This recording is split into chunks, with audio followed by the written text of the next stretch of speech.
Isso. Hoje são as campanhas surreais. As pessoas não estão indo mais por Deus. Não. Estão indo fora das campanhas. Eu aceito campanha, mas dizer que eu sou adepta à campanha, particularmente, eu não sou. Eu tenho que ir pela palavra, eu tenho que ir pela campanha. Até porque o que acontece, assim, eu não vou discutir o que acontece na casa dos outros, né? Até porque eu entendo que para isso eu teria que calçar o sapato dos outros.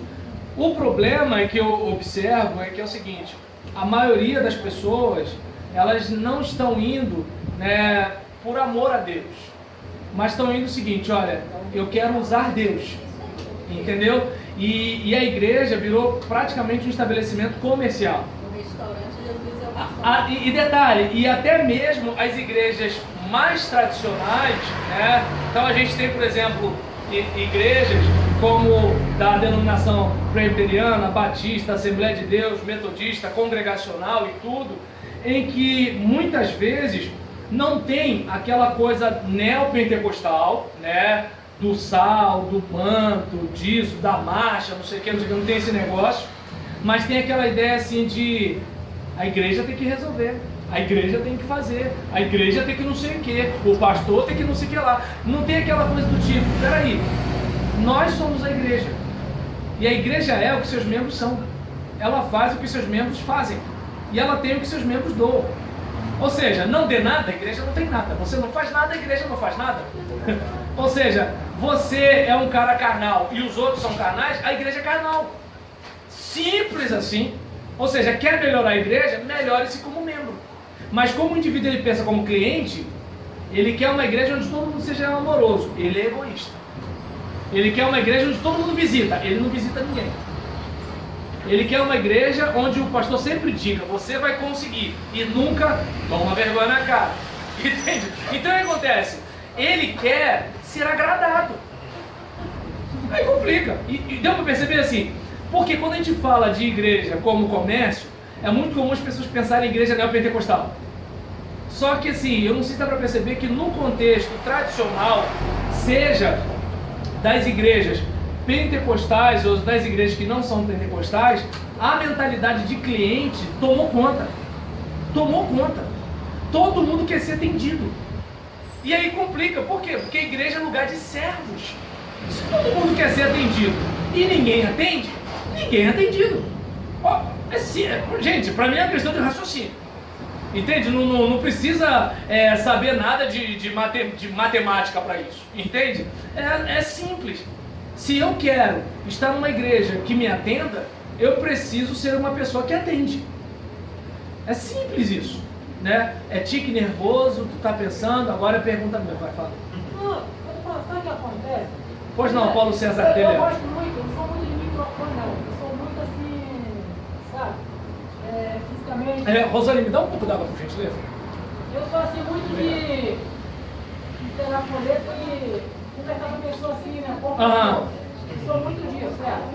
Então o que acontece? Mas quando a gente vai evangelizar alguém, ele já vem logo com essa coisa, essa aberração dessas igrejas neopentecostais, essas coisas erradas que ele percebe que vai para a mídia ainda. Então, Isso. aí Acha que todos os crentes são iguais àquilo ali. Aí não quer chegar até Jesus, mas ele não deixa, ele só fica dando fumada, naquela porta, eles já estão mecanismo de defesa, falar mal de crente, falar mal de igreja. Entendeu? Eu perdi um pouco isso, vou ter que voltar a evangelizar mais. Porque na luta você precisa aprender a apanhar também, só bater não adianta. Não, mas não é um bater, estou falando assim, ele já tem Foi uma linguagem figurada, Paulo César Telé. É como se fosse uma área de defesa dele, falando mal de igreja, falar mal desses servos, dessas pessoas que não tem envergonhar a palavra de Jesus. Obrigado. Aí eu fico falando, é difícil, por isso já está difícil ter uma alma. Olha só, hoje está difícil por causa disso. E antes estava difícil porque os crentes eram mais conservadores. Ou seja, sempre vai ter um motivo para as pessoas não caminharem com Jesus. Não tem pra onde correr. Tá dando para entender? Então o que acontece? Hoje muita gente acha que assim, como é que eu posso dizer? Eu não vou atender o pastor porque pastor hoje é tudo empresário, né? há um tempo atrás, o pastor é muito fechado, tá entendendo? Muito conservador. Ou seja, a gente sempre teve motivo para resistir à orientação pastoral, a gente sempre teve motivo para não evangelizar, a gente sempre teve motivo para não ir em culto. Entende? Ou seja, há uma luta. Não tem para onde correr. A mesma coisa é outra. Claro! Suponhamos que de repente não tivesse igreja, né, passando ponto para outra igreja, né? Ó, eu passo igreja com 100 membros na rua, tal. O pastor que me der tanto, eu passo o ponto. Estou dando um exemplo, não estou dizendo que acontece. Isso lá não, só lá em Nárnia. Isso não acontece por aqui.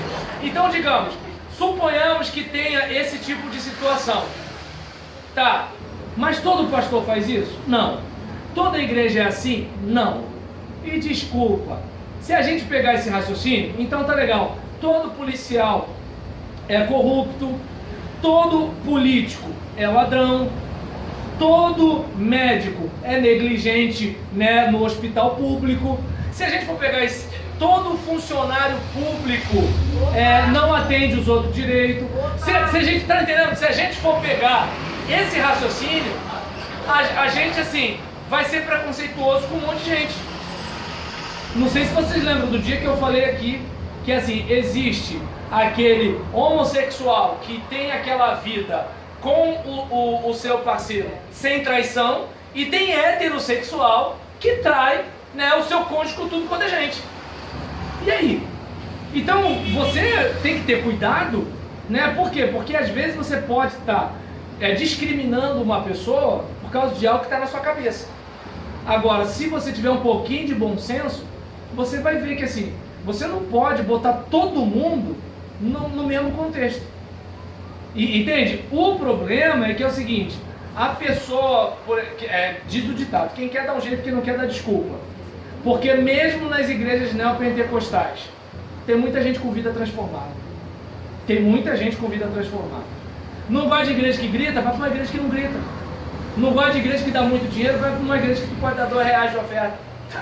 Tá entendendo? Você não gosta da igreja que tem música ritmada, vai para a igreja que tem... Vai para essa igreja.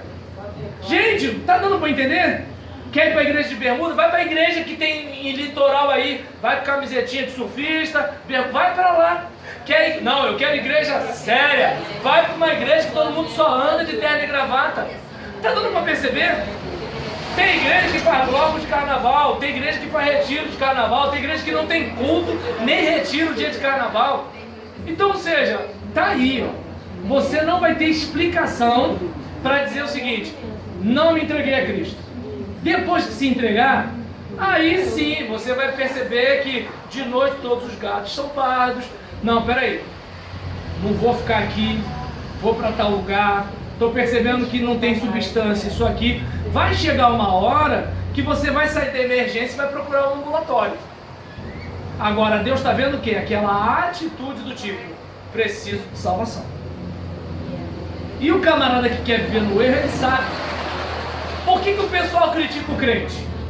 Porque mesmo sem conhecimento doutrinário, ele sabe como o crente deveria viver. Ou você acha, por exemplo, suponhamos, não é o caso do Rafael, porque como a Ariane falou, o Rafael está escolhendo bastante, né, até chegar o tempo certo, a pessoa certa. E aí nesse caso, né, suponhamos que de repente ele fosse namorar uma menina que não seja crente. E aí ele está namorando essa menina. Essa menina ela pode não ler Bíblia, mas essa menina vai perceber, opa, esse irmão aí... Tá dando para entender? Então é um tipo de situação que você não precisa ser crente. Você trabalha com um cara que é crente, você não é crente. Você, esse cara foi para a vigília lá com Paulo César Deléu, mas dormiu no banheiro na hora do trabalho. Ele não precisa ler Bíblia para saber que esse crente está errado. Gente, é simples, coisa simples. Carnaval, festa da empresa, os crentes fantasiados. Aí vieram para assim, usando isso é religiosidade. Não, querido, não é religiosidade. É que os princípios que eu creio e que eu sigo. Não sei ser crente assim, mas aí eu passei por uma religiosa. E aí nesse caso, mas eu não sei se dá para perceber que é o seguinte, gente, a porta sempre vai ser estreita e poucos são os que vão passar por ela. Com internet, sem internet, pastor visitando sem visitar, tá entendendo? Com igreja com ar-condicionado, com igreja sem banco, com perseguição sem perseguição. A porta é estreita e poucos são os que passam por ela. Por isso que eu estou dizendo, o pastor que ganha dinheiro vai vender Jequiti, porque você é o pregador da porta estreita. Não tem para onde correr. Entende? Não tem para onde correr. Você, por exemplo, tem que ter essa ideia. Vai sempre ter. Negue-se a si mesmo, tome sua cruz e siga-me. Não quer pegar esse caminho? Então você não quer seguir Jesus. Não quer pregar isso? Então você não quer ser pregador. Você quer ser palestrante motivacional? Você quer fazer alguma outra... Não é errado. Não é errado. Tá entendendo? Às vezes quando eu tenho pensado nesses negócios de ser coach e tal, não sei o que. Não, eu tenho pensado nisso. Mas a gente não pode misturar as estações. Porque na pregação, tu vai desagradar, gente. Vai desagradar, não tem como. Mesmo tentando ser positivo, vai chegar uma hora que não vai dar. Entende? É como, por exemplo, eu estava conversando com uma irmã, não é minha ovelha, mas me pediu uma dica. Falei, você sabe que eu não sou seu pastor, né? E aí nessa brincadeira, às vezes tu já perde o amigo. Porque é o seguinte, é antiético você dizer o que a ovelha dos outros tem que fazer. Aí nisso, só que no caso dela, a igreja dela está sem pastor, então é uma outra situação. E aí ela chegou e falou assim, olha, meu divórcio ainda não saiu. Só que, por exemplo, tem uma pessoa que está interessada em mim. Eu falei, olha, se o divórcio não saiu, você está casado. Por exemplo, talvez alguém dissesse para mim o seguinte, né? Eu não vou discutir a parte teológica de o repúdio, o divórcio, não sei o que lá, já é outra matéria, né? Aí o que acontece? Mas o que eu estou dizendo para ela é que é o seguinte, olha, gosto de você. Você é legal. Você teve uma história difícil no seu casamento anterior. E eu entendo isso. Mas eu não posso dizer que o branco é preto, que o preto é branco, só porque eu gosto de você. E entende a situação de você como pregador? A irmã quer largar o marido. O Roberlan quer falar assim, antes de largar esse mala, dá uma coça nele. Só que eu não sou portador da minha palavra, eu sou portador da palavra dele. Aí eu vou falar assim, irmão, busca o Senhor, ora ao Senhor, chama ele aqui para conversar, entendeu? Aí, sabe como é que é, né? Quando você conversa com mulher, como é que tá o casamento? Pastor, sabe como é que é? Daquele jeito. Você conversa com homem, pastor, tá tudo tranquilo, entendeu? A gente... Aí, ó, já tá treinando, olha só. Nem tá namorando, já tá treinando para dar o somebody love. E aí, nesse caso, né, em relação a isso, né, observa bem, a vontade é essa, mas não posso, porque a palavra não é minha, eu sou porta-voz. Já viu a questão do porta-voz do Bolsonaro? Ele tá lá para falar sobre o governo. Olha, a situação é essa, E o que você acha? Sobre isso eu não posso comentar. Ele não está lá para dar a opinião dele, o que ele acha. Ele está lá para comunicar o que foi feito e o que não foi feito. Para mim foi a melhor decisão do governo Bolsonaro botar o porta-voz. Tá ok? Né? E aí nesse caso, para mim foi muito. E aí, gente, no aspecto filosófico, a lógica, forma em que se desenvolve a realidade partindo-se de uma prévia identidade entre a realidade e a razão. Né? Então, lembra daquela questão, né, de você olhar para lá, para a ideia, fazer, né, você fazer o raciocínio de modo que assim, opa, isso aqui não está encaixando, não está dando, né, aí eu me lembro muito da música Índios, do Legião Urbana, né, quem me dera ao menos uma vez entender como só Deus ao mesmo tempo é três, né, então como é que é isso? Não fecha a conta, né, então a lógica, você não está lidando com algo concreto, com algo abstrato, mas assim, tem que ter alguma coisa que tenha sentido. Senão, né, é que nem, por exemplo, a questão de como é que você é eleito, mas você que aceita, você que entrega a sua vida a Jesus. De acordo com a Bíblia, você é eleito e você entrega a sua vida a Jesus. As duas coisas. Não há contradição. Na Bíblia, por exemplo, tem a responsabilidade humana, né, em relação à questão dele escolher, né, eu quero entregar minha vida a Jesus. Mas também tem a questão, diante da fundação do mundo, Deus já tinha escolhido. Como é que é isso? A Bíblia não se preocupa com isso. Talvez a teologia, a filosofia se preocupe, a Bíblia não. A Bíblia conta as duas coisas, né? E aí, o monismo seria uma teoria metafísica que afirma que toda a realidade é uma só. Lembram do filme Avatar? Não sei quantos assistiram, né? Tudo no universo é composto da mesma substância. Tudo é igual. E o homem é o seu próprio Deus. Como diz Glória Pires, não sei opinar. Seguindo, naturalismo, né? Ponto de vista cósmico que exclui Deus de tudo e nega tudo que é sobrenatural. Tudo é explicado através da ciência e seus métodos científicos. Até na literatura houve um período que havia uma ênfase maior no naturalismo e muitas vezes no ambiente teológico há uma resistência aos milagres por causa disso. Tem gente que não acredita que a jumenta falou, porque a jumenta não fala, né? Ou seja, a pessoa desconsidera o sobrenatural. Só que para mim, que creio que Deus criou o universo, acho que é muito mais difícil criar o universo do que fazer um jumento falar. Então Jesus não está contando sobre as águas. Tá dando para entender? Porque se você começar a matar uma questão sobrenatural, tu vai acabar esbarrando nas outras. Então é o seguinte, olha, eu creio e pronto. E para mim não faz diferença. E tem gente que assim, não, mas se tem isso aqui, né, então não é verdade. Tá, você estava lá. Existem razões que a razão desconhece. Ué, algumas coisas podem acontecer que a gente não tem como explicar. E aí? Né?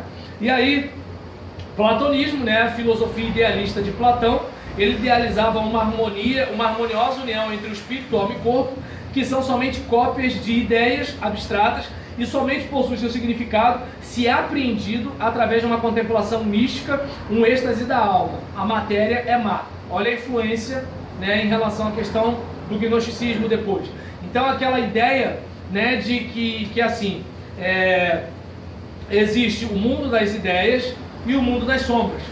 Então isso que está acontecendo aqui, né, não é o real. O real é o que está no mundo da ideia. O que está aqui é sombra.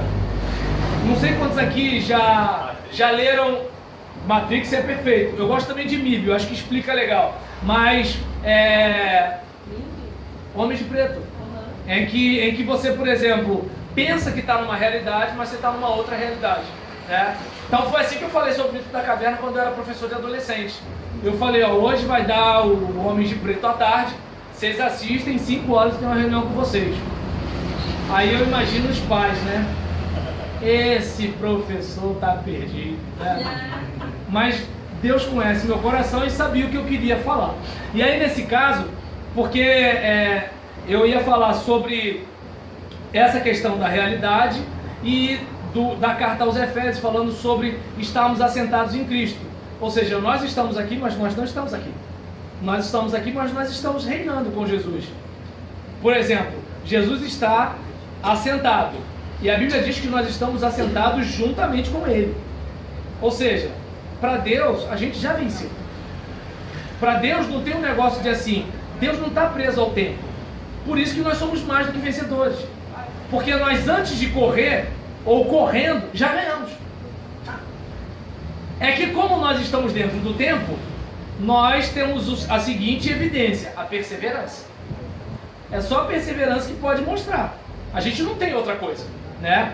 Então, é como eu falei, por exemplo, hoje, né, com os colegas lá, sobre a salvação pela graça. Ah, então pode viver de qualquer jeito? Não. O caroço de manga, ele está predestinado a se tornar uma mangueira que vai produzir manga e que vai ter caroço de manga. Ou seja, não tem como, o caroço de manga está predestinado a produzir abóbora. O meu filho, ele herdou características minhas e da mãe. E a tendência dele é se tornar um ser humano. Ele não tem como se tornar um pássaro. Tá dando, entende a ideia da predestinação? Ou seja, aquele que deu início à boa obra, ele é fiel para completá-la. Você, hoje, é uma criança na fé, até chegar à estatura de varão perfeito. Só que qual é a situação da gente? A gente só tem a perseverança para mostrar. Só que Deus já sabe quem vai e quem não vai. Deus sabe quem está brincando e quem não está. Deus sabe quem é filho e quem não é. Deus sabe quem diz que é peixe, mas está correndo no deserto. Entendeu? Eu sou peixe. Ué, mas tá correndo no deserto? Como é que você tá conseguindo? Não, eu sou um peixe sou um peixe do deserto. Beleza, então. Bom calor para ti, eternamente. E aí nisso, Platão tinha essa ideia, né? E daí onde muitos teólogos hoje fazem uma crítica a Platão pelo fato de, assim, não a Platão, mas a teologia abraçar muito o platonismo, pelo fato da gente ter esse foco tão grande numa espiritualidade mais invisível do que numa espiritualidade que se revela no dia a dia. É como, por exemplo, os pais dos meus adolescentes, tá tudo velho agora, né? Na época, né, eu tinha 20 e poucos anos, então eu era mais novo. Aí o que acontece? Por exemplo, aqueles pais talvez olhassem e pensassem assim: esse professor não é crente. Eu estou querendo fazer de tudo. Às vezes o filho está vendo coisa pior, mas, né? E aí nesse caso, o pai acha que o problema está na igreja, tá tranquilo. E aí nessa situação, como é que ele passa um negócio desse para o filho assistir? Mas o que eu queria mostrar para ele era um modo que ele racionalizasse a ideia de que as coisas não são como parecem ser. Por exemplo, vamos lá, digamos, não é o caso, né? Porque o Felipe não é doido de fazer isso, mas digamos que o Felipe se rebelasse contra o pastor dele, né? E aí que o pastor dele não pudesse dar uma coça nele em casa, né? E já viu a carcaça do homem, né? Fica ruim pra encarar, né? Aí nesse caso, imagina a cena, digamos que ele se rebelasse. Sem ver o diabo é mole se rebelar. Agora, se a gente visse o diabo atuando na vida da gente, será que a gente não ia pensar duas vezes na hora de se rebelar? Se o rebelde visse o Satanás falando assim: e aí, fechamento? Tamo junto. Ele ia parar de ser rebelde. Ia. Se, por exemplo, aquele camarada, né, que está caindo no canto da sereia e está saindo com a colega de trabalho para ir para um lugar que não deveria, se ele visse o Satanás falando assim: bora, ele ia falar assim: não, eu tenho que ajudar minha esposa lá a lavar a louça. Entende? Por quê? Porque o indivíduo ele estaria vendo. Como ele não está vendo, é uma questão de fé. E fé vem pelo ouvir, é intimidade, é relacionamento com Deus e tudo tal, que pode ser visto como o quê? Farisaísmo, pegando a linguagem da Rosane em relação à questão do trabalho, né? Que nem o pessoal: e aí, vai pular? Eu falei: eu vou sair de crente nesse domingo. E aí, em relação a esse caso, né, eu não sei se dá pra gente perceber, falei até sobre eleição, soberania divina, livre-arbítrio, eu levei a sério o carnaval, falei igual o pastor domingo. E aí, em relação a esse caso, por exemplo, eu não sei se dá pra perceber que às vezes a pessoa, ela não tem aquela ideia de uma espiritualidade concreta. Por quê? Porque ela faz uma separação entre mundo espiritual, mundo físico, como se não houvesse anjos e demônios aqui, como se não houvesse Deus e o diabo querendo falar através da minha boca, como se não tivesse Deus e o diabo querendo bombardear a mente de vocês. Entende? Gente, se o diabo teve peito de estar ali trocando ideia com Jesus, poxa, gente, pelo amor de Deus, ele vai facilitar? Não, a Raíza está muito consagrada. Jesus estava jejuando 40 dias, gente. Alô, Jesus, jejuando 40 dias. Um crente comum jejuando 40 dias já é top.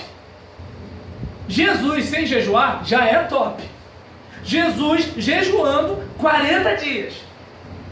O diabo está lá. Agora imagina, eu vendo Malhação, assistindo série de Netflix, orando 5 minutos, lendo a Bíblia, sacudindo a poeira na hora da pregação, não sabendo achar Malaquias. Imagina, se com Jesus foi desse jeito, imagina com o crente de hoje. Essa daí eu vou até editar, botar em 1 minuto mais ou menos. Eu faço o seguinte, Ariane, eu pego o vídeo, coloco no Movie Maker. Movie Maker é um programa que tinha antigamente, que eu consegui achar, né, para botar no meu computador novo. E aí eu boto lá, aí eu corto só aquele pedaço, começar daqui e terminar ali, e aí depois eu boto. É bem artesanal, entendeu? E aí nesse caso, essa eu tenho que botar. Porque imagina, gente, Jesus sem jejuar já é Jesus. Um crente que jejuasse 40 dias já é o crente. Jesus jejuando 40 dias. O diabo veio lá buzinar. Aí pensa bem, meu Deus do céu. O cara movido a Netflix. Tá dando para entender? Como diz a música dos Arrebatados, no Facebook, no Twitter, dia inteiro tweetando. Tá entendendo? Curte tudo, compartilha e não escuta Deus chamando. É a música dos Arrebatados, né? E aí nesse caso, antiga já. Aí em relação a isso, eu não sei se dá para vocês perceberem, né? Que assim, diante de uma situação dessa, se o diabo teve peito de se meter com Jesus, com aquela consagração, imagina eu e você. É simples o negócio, né? Então a vida espiritual tem que ser um negócio do dia a dia. Não é um negócio só de culto, não é um negócio só de retiro, né? Então é importante a gente ter essa ideia de assim, olha, minha vida cristã é no trânsito, é em casa, na atividade física, faculdade, escola, trabalho, na hora que eu passo pelo policial, na hora de pagar imposto, na hora da luz, né? Não, gato hoje não é só de luz, tem gato de luz, gato de água, gato de internet, gato de televisão a cabo, tem gato de que mais, hein? Eu sou da época que só tinha gato de luz, né? E aí, nesse caso, por exemplo, o platonismo tem sido muito criticado por teólogos mais recentes. Não pelo platonismo em si, mas pelo crente ficar só naquela ideia de ser um Gasparzinho, né? Assim, eu sou o espiritual. E a questão concreta, né? A matéria é má, o espírito é bom. Como se isso aqui fosse a carne. Só que a carne, ela está dentro da gente. A carne é a nossa inclinação contra a vontade de Deus.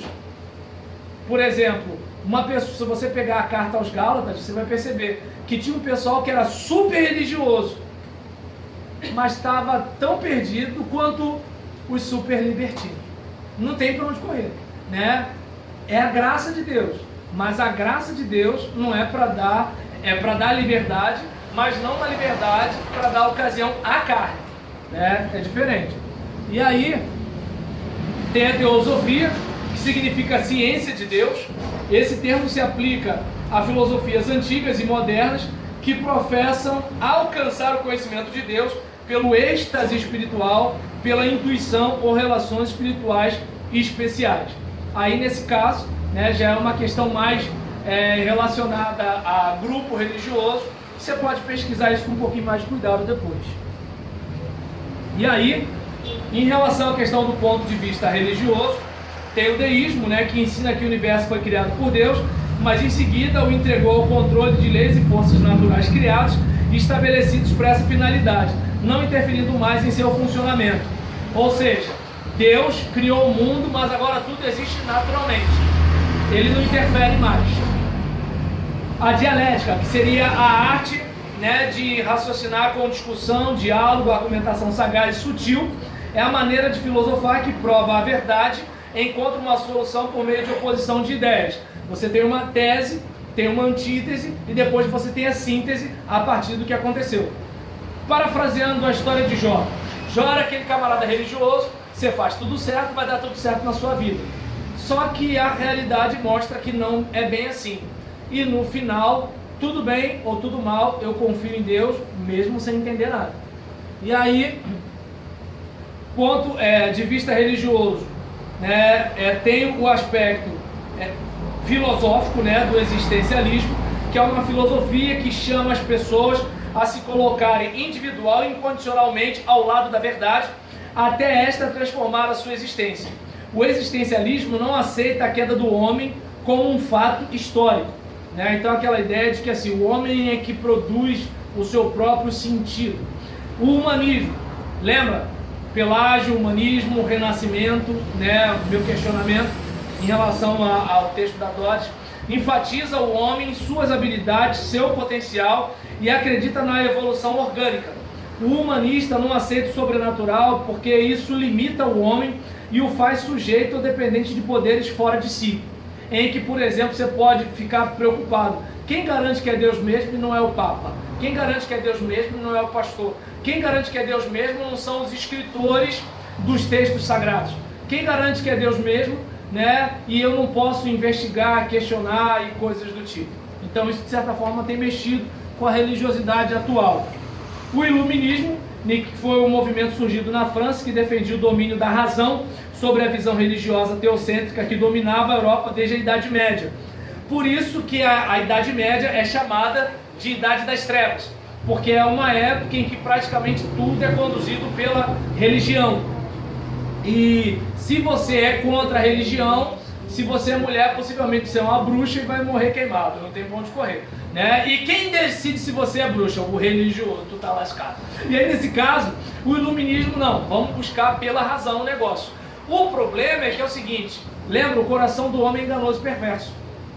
Então a razão, seja tanto para questionar a fé, seja para defender a fé, você tem que ter sempre o pé atrás, porque a razão, como ela é humana, ela está infectada pelo pecado.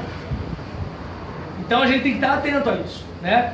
O pragmatismo, né, que é a questão de que a verdade é um processo, né? Alega que não se descobre a verdade por coerência racional, mas pela ação empírica, conduta, experiência, adaptação ao ambiente e satisfação prática às necessidades humanas.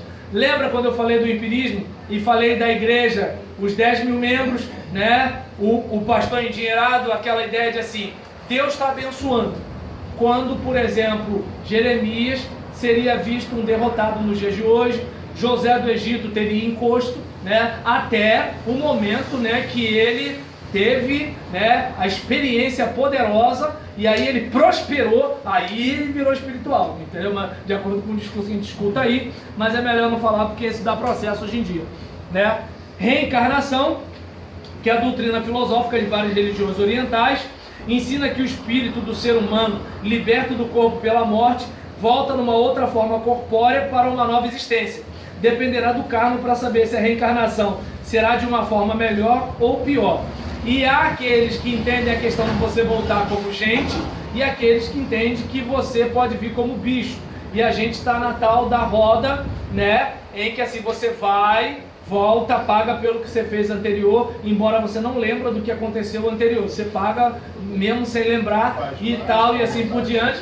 E, por exemplo, sem que ninguém aqui pense que eu sou reencarnacionista, mas assim como a gente pode achar engraçado e sem sentido, eles também podem achar engraçado e sem sentido a nossa fé. Então a gente precisa, né, sempre fundamentar a nossa fé para poder conversar com o diferente, né? É importante ter esse cuidado. Que nem quando o rapaz que defendeu para mim, né, que outros grupos religiosos eram irmãos dele. Eu falei, meus irmãos são os que são salvos pela graça, né? E talvez alguém, por exemplo, membro da mesma denominação que eu, ou evangélico igual a mim, né, não é meu irmão porque não foi salvo pela graça. Ele confia nas suas obras para ser salvo. Mas aí é outra treta, tá bom? Por favor.